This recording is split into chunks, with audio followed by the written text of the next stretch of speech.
Assalamualaikum warahmatullahi wabarakatuh. Saya Muhammad Ijal Setiawan, mahasiswa pendidikan jasmani Universitas Garut. Untuk memenuhi salah satu tugas mata kuliah etika Islam, saya akan berbagi pengetahuan tentang etika Islam dalam menyikapi berbagai budaya pesta. Di sini saya cuma akan membahas 3. Yang pertama pernikahan, kedua ulang tahun, yang ketiga Valentine, yang biasa aja ada di lingkungan kita lah. Yang pertama, kalau di pernikahan ada yang namanya walimah. Artinya walimah itu berkumpul, yaitu jamuan makan setelah atau pasca pernikahan. Mengenai walimah ini, Rasulullah SAW pernah bersabda, adakanlah walimah walaupun hanya dengan menyembelih seekor kambing. Walimah ini hukumnya sunnah. Maksudnya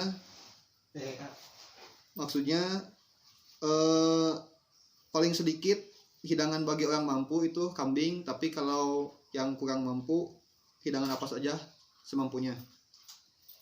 Nah, mengenai pesta pernikahan ini atau budaya pernikahan ini di masa yang sekarang, seperti yang kita tahu, ada beberapa pernikahan atau pesta pernikahan yang tidak sesuai dengan aturan Islam atau kurang sesuai lah.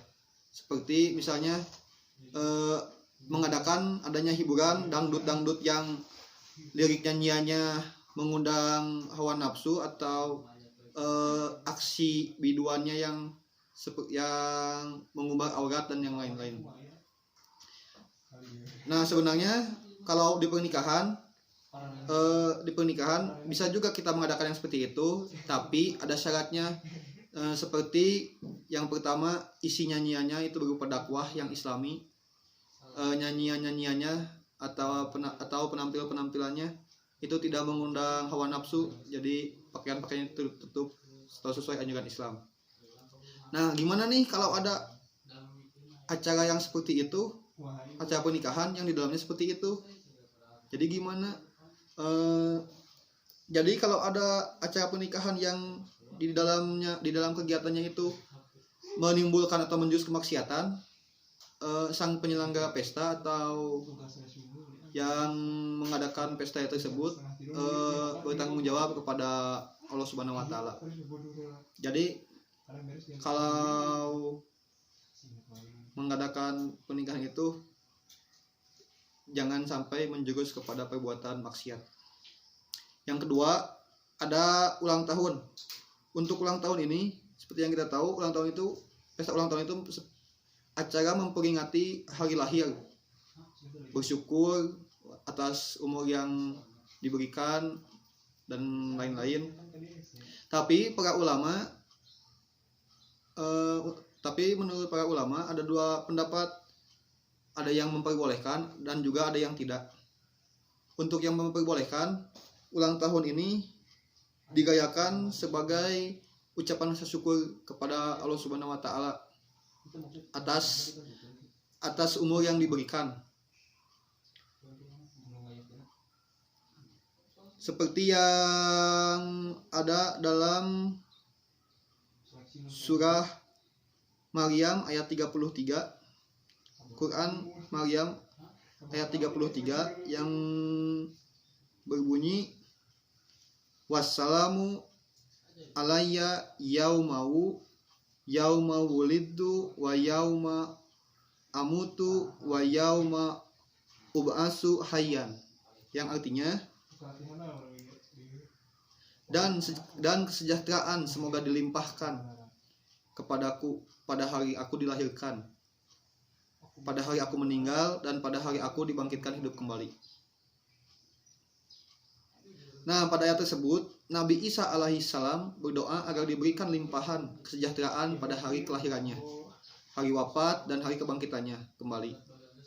Dengan demikian, merayakan hari ulang tahun disertai lantunan doa agar orang yang berulang tahun diberikan umur panjang dan limpahan kesejahteraan diperbolehkan menurut para ulama yang memperbolehkan.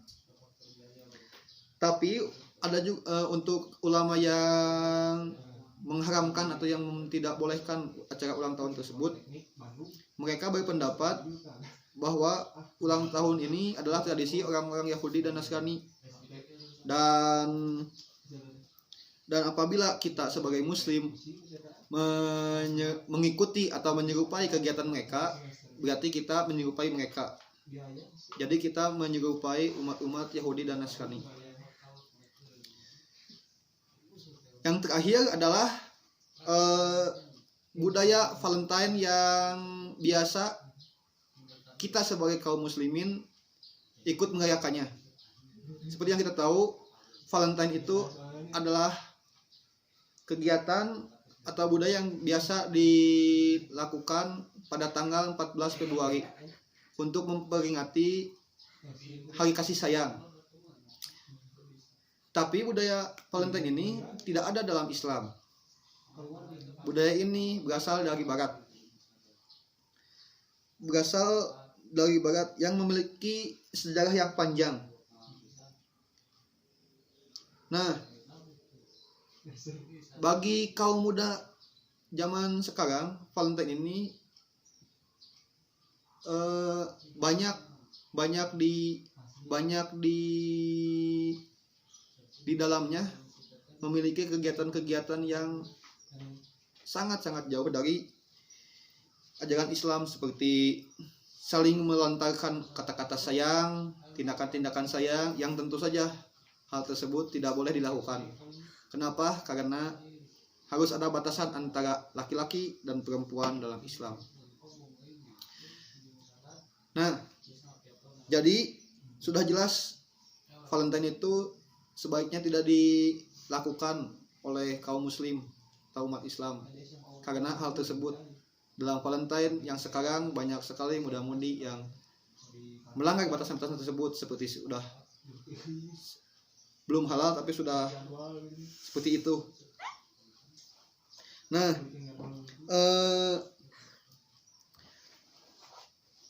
jadi kesimpulan dari ketiga budaya pesta tersebut adalah, bila tidak ada anjuran atau anjuran dari Rasulullah SAW atau dari Islam, janganlah kita serta-merta mengikuti kegiatan atau budaya-budaya yang ada.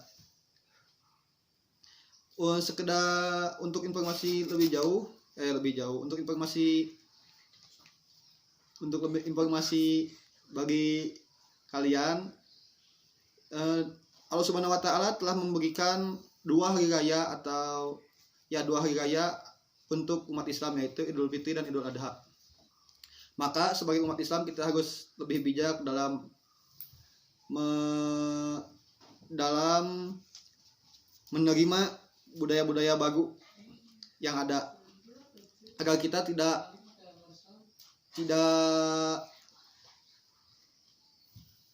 terbawa oleh hal-hal yang tidak baik.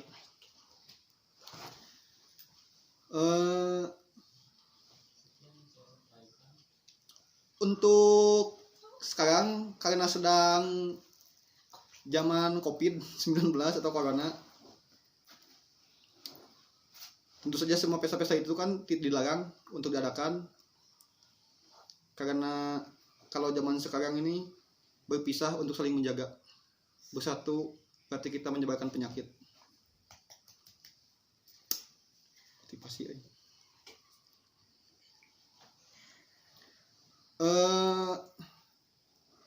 Mungkin sedikit motivasi dari saya.